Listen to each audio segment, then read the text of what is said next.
अस्सलाम वालेकुम, welcome to our channel names point. तो आज के इस वीडियो में बात करेंगे इज़्ज़ा नाम के बारे में। जानते हैं कि इज़्ज़ा नाम का मैंने क्या होता है और इज़्ज़ा नाम वाली लड़कियाँ कैसी होंगी। उससे पहले अगर अभी तक आपने हमारे चैनल को सब्सक्राइब नहीं किया तो जल्दी से चैनल को सब्सक्राइब कर लें और साथ वाले घंटी वाले बटन पर ज़रूर क्लिक करें ताकि आपको आने वाली वीडियो की नोटिफिकेशन मिलती रहे। नाम है इज़्ज़ा। इज़्ज़ा नाम का मैनी होता है जी ताकत और प्यारी के होते हैं। अगर बात करें इज़्ज़ा नाम की तख्लीक ज़बान की तो ये करबी ज़बान का नाम होता है। इज़्ज़ा जीन्स लड़की होती है।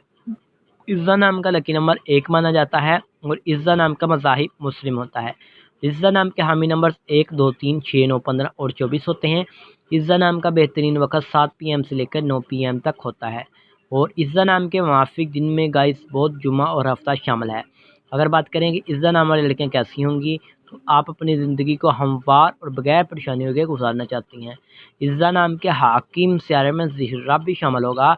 और अब बात कर लेते हैं इस नाम की मुआफ़ी दाँतों की, तो दाँतों में चांदी और तांबा भी शामिल होता है।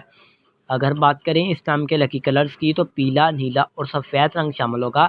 इस नाम के मुआफ़ी पत्थरों में हीरा, लाजूद पत्थर, दूधिया पत्थर और सब्ज़ कीमती पत्थर शामिल होता है। तो उम्मीद करेंगे कि आज की वीडियो आपको ज़रूर पसंद आई होगी। तो thanks for watching this video.